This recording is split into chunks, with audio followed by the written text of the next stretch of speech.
para se të flasim për komentet e lajmeve të ditës, po themi lëvizja më e rrezikshme që Edi Rama ka bërë si kryeministër i Shqipërisë, pra më e rrezikshme dhe që do t'i kushtojnë shumë Shqipërisë, por në veçanti do t'i kushtojnë shumë komunitetit Bektashi, është nisma për krijimin e shtetit Bektashi. Po para se të shkojmë te kjo, desha të komentojmë pak sigurinë publike në vendin tonë. Ka ndodhur një vrasje sot në Vlorë, pra në kulmin e sezonit turistik. Bëra një video e hodha në Facebook, ka lloj fëllishësirash ky vend, lloj mbeturinash që nuk din se ç'a flasin, nuk din ç'a komentojnë në rrjetet sociale. Dhe fatkeqësisht këta janë ushqimi i një qeverie mafioze siç kemi ne. Unë nuk thash te videoja që hodha në Facebook edhe shorts këtu në YouTube, nuk thash që e ka vrarë qeveria, po thash që siguria publike në Shqipëri për shkak të një shteti mafioz është një lloj si në vendet e Amerikës Latine, ne nga Meksika, nga Kolumbia, pra nuk që s'ka pikë sigurie publike. E para, po nuk vonon, edhe e vërteta vetëm se përforcohet. 6 orë me vonesë, policia e shtetit e ka kuptuar që turisti i vrarë nuk është francez, po është portugez. Pra që këtu tregon se çfarë serioziteti kemi ne si shtet. U dogjën para 3-4 ditësh, sepse kontrolli i cilësisë që duhet bëjnë Ministria e Turizmit për masat anti-zjarr, për shkallët e emergjencave nëpër hotele, për sigurinë ushqimore, këtu janë skandaloze, këtu kalohen gjërat me rishfet. Edhe kjo është çështje e sigurisë publike që duhet ta garantojnë shteti. Po një shtet mafioz si ky joni nuk e garanton. Por një shtet mafioz si ky joni mbijeton gjatë, ka mbijetu 14 vjet, mund të mbijetojnë edhe 14 vjet tjera, sepse ka fëllishësira në mazhorancë, janë mazhorancë fëllishësira si këta që më komentojnë mua në rrjetet sociale. Po para 2013 si ka qenë, po në 97 si ka qenë, o plera, Shqipëria është në 2026. Ka ndodhur çka ka ndodhur para 2013-s, le t'i ndëshkojnë, le t'i fusin burg, le t'i vrasin, le t'bëjnë çfarë duan me ata. Po flasim për 14 vitet se ku duhet ishte Shqipëria në 2026, krahasuar me gjithë vendet e Europës dhe me gjithë vendet e Ballkanit. Pra një vend që edhe turizmin që i erdhi si begati nga rrethana krejtësisht jo për shkak të punës së qeverisë shqiptare, po jo po Covidi, jo kjo, jo ajo. Edhe turizmin po e shkatron sepse nuk ka siguri publike. Këtu çdo vit hapni lajmet, kontrolloni lajmet për statistikë. Çdo vit në Shqipëri vdesin nga 2-3 turistë huj. Anglez, e mani me në të gocën, që erdhë nga Anglia me bo pushime, çau skafin dysh atje. Tjetra në Vlorë, 25 vjeç, se kishte edhe për këtë qelbësira që më thoshe mund qa faj ka shteti. 25 vjeç, e qa përgjegjësie ka Blendi Gonxha si ministër turizmi, 25 vjeç u dogja ajo shkreta.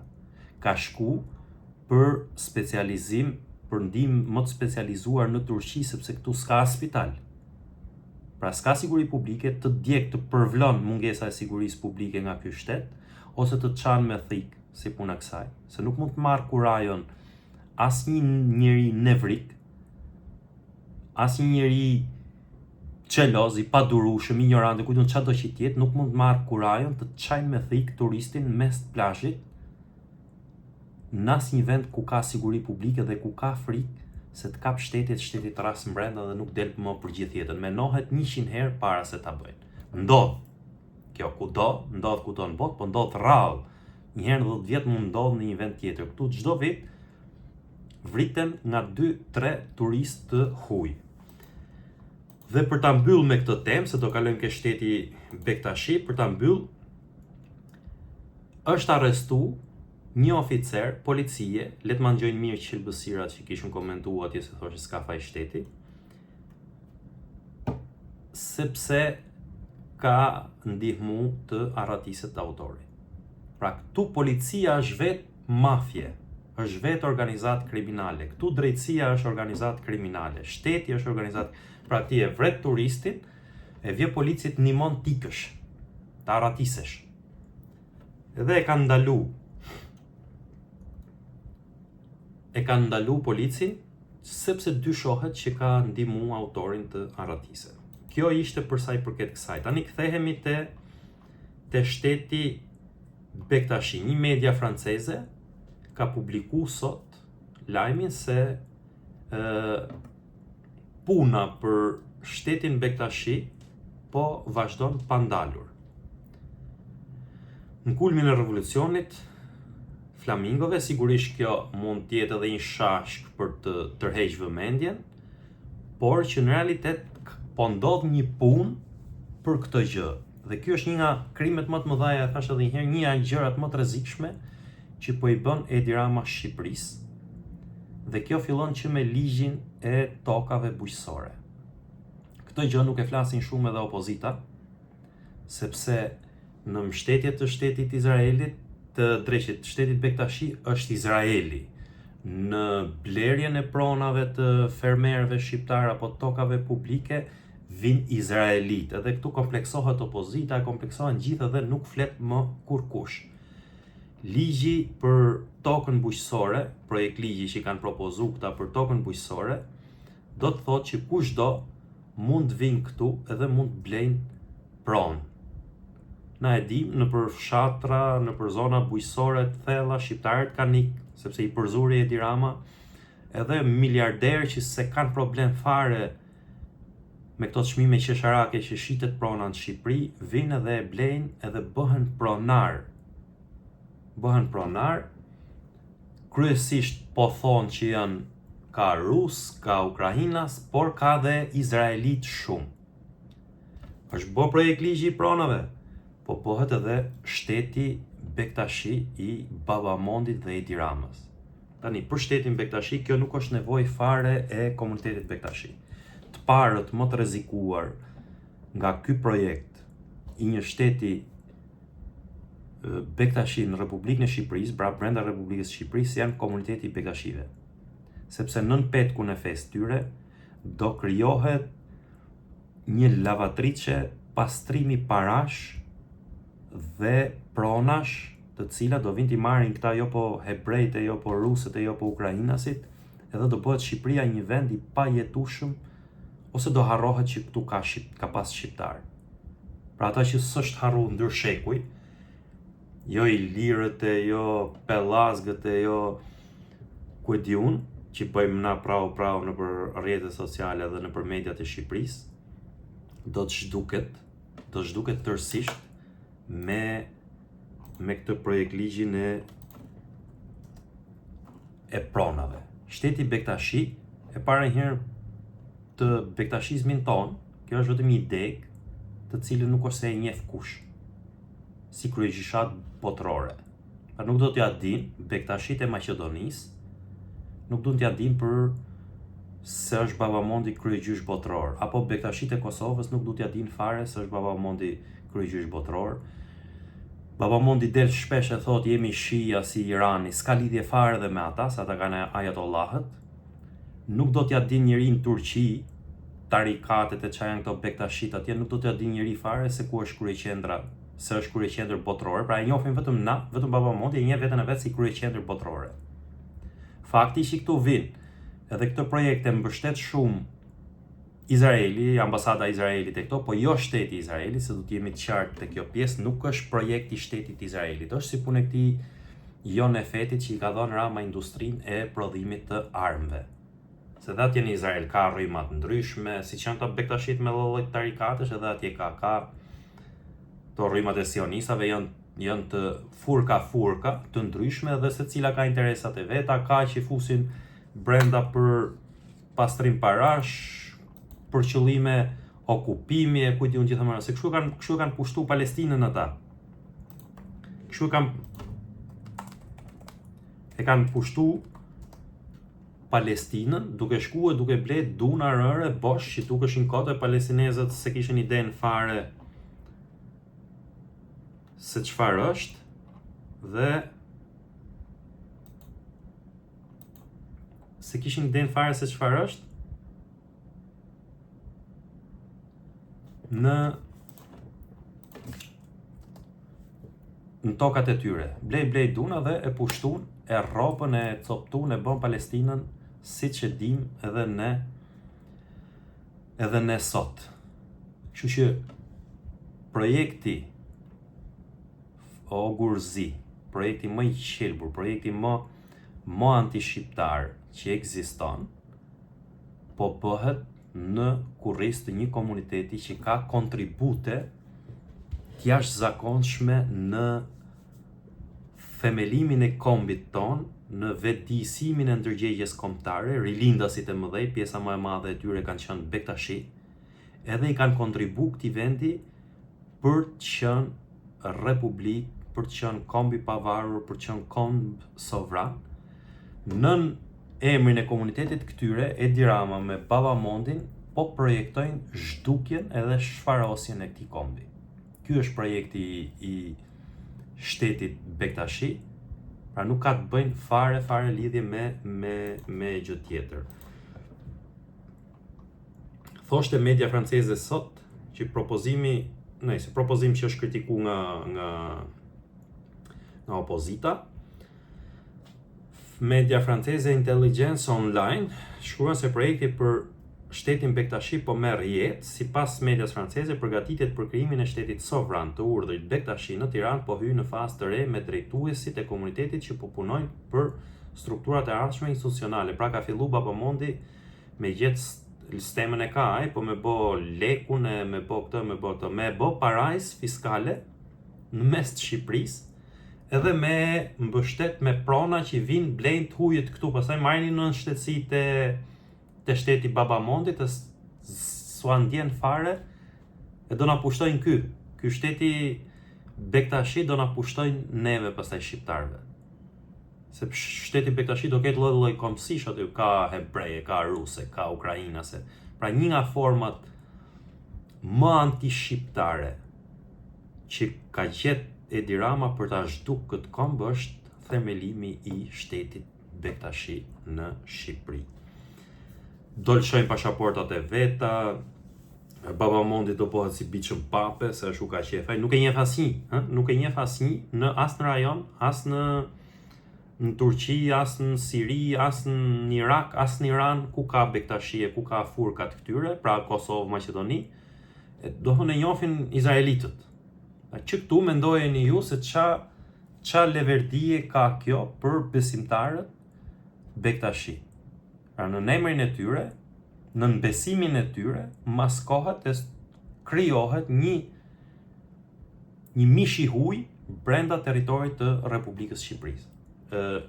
Komuniteti Bektashi sot ka drejtat barabarta me gjitha komunitetet e tjera fetare.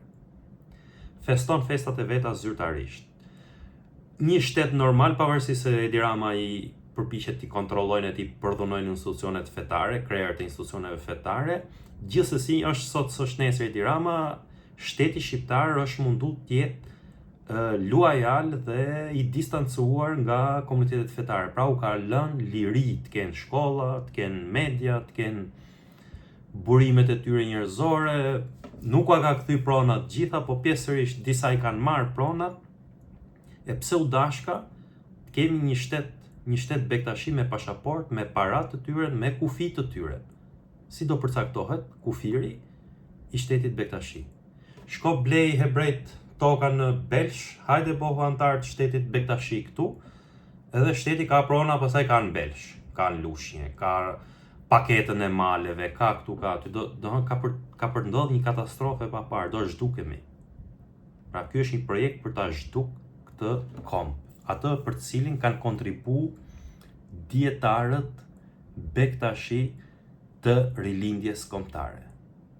Po e varros Edi Rama bashkë me Babamondin edhe me grabitqar, qofshin rus, qofshin izraelit, qofshin ukrainas, qofshin nga do qofshin francez, se derisa e kishte nxjerr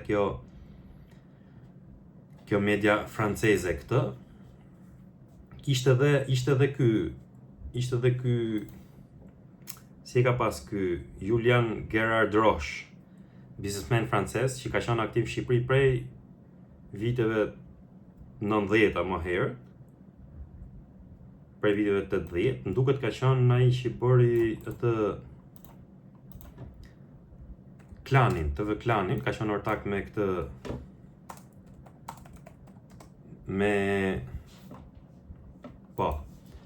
ka qenë ortak me Aleksandr Frangaj. Ai ka themelu TV Klanin, ne ja mori Frangaj, edhe tash është pronar Frangaj, por ai prap po vjen me projekte të tjera dhe me këtë të shtetit Bektashi. Pra ky është një nga projektet më të rrezikshme dhe i fundit për shkatrimin e kombit shqiptar. Pastaj shkojnë marrin mos e në pasaportë në Kosovë, ose në Maqedoni, edhe mos kemi të bëjmë më Aisha edhe në rrojnë emrin Kosovës se bëjnë Dardani ata, dhe këta që kanë i qik se duan të jenë shqiptar kështu. Një lajm tjetër që ja vlen ta komentosh është inflacioni. Vazhdon rritet inflacioni. Nuk çan kohë Banka e Shqipërisë bën tërësisht deklarata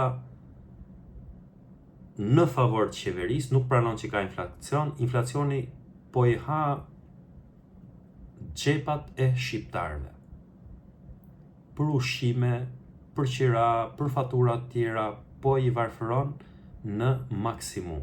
Ecën me rritje galopante, asnjë mas nuk merret nga shteti. Po deshet me ditë se qa kokën njëri fare këtu, ka mbi 2 javë që nafta rri gati 2150 lek. Kështu e blejmë naftën tani, me 20.000 lek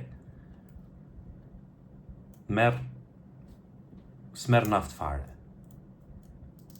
Dohon gjys për gjys me vendet e rajonit. E kanë gjys për gjys me neve, shumë ma lirë, shko mushe naftën në Kosovë, shko mushe në Maqedoni, je shumë ma me leverdi edhe duke bo rrugën, edhe duke pagu taksën e qëtë kastratit vajtja ardhe kota atje, 6600 lek, se euro është me 92 lek, këtë qeti e pagun me 1400 lek, të trau qetit, dhe prap të bi më me leverdi që është ta mushësh makinën në Kosovë, Malzi apo në Maqedoni se sa në Shqipëri. Pra kjo është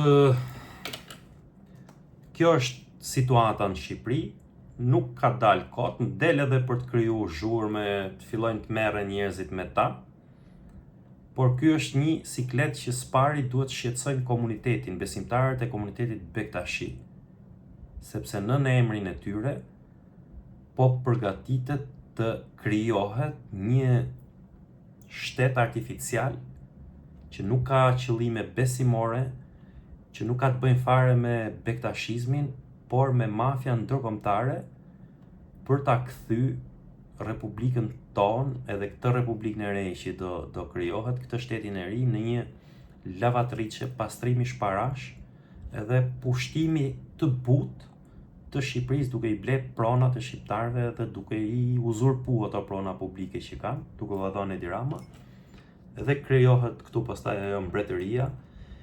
Edi Rama siç është sot Irani, Edi Rama si presidenti i Iranit, si gjysmë mbreti që fiton gjithnjë që do, dhe Baba Monti si Ayatollahu, edhe kjo mund të bëhet një republik mishmashi që nuk do ketë marrë asaj vetëm shqiptar nuk do ketë marrë asaj, mund të ketë çdo lloj kombësie tjetër. Vin filipinezët, pastaj vin këtu punojnë ke pronat e hebrejve, vin bangladeshasit, vin egjiptianët e kujt diun gjithë, do vinë ata. Edhe këta oligarkët shqiptar do ikin nga ndërtimi, se s'kanë ç'bëjnë më, ja do e shtyjnë 4-5 vjet në ndërtim, do ikin nga ndërtimi dhe do zaptojnë pronën bujqësore. Edhe këtu merr fund Shqipëria një herë për gjithmonë. Një komb që nuk e shumë dot pushtuesit, do ta shujnë Edi Rama me projektin e shtetit të Baba Edmondi State, si e ka ai, shteti Bektashi. Mirupafshim, kujt i pëlqen ta shpërndajnë videon dhe bëni subscribe dhe abonohu. Shifemi prapë.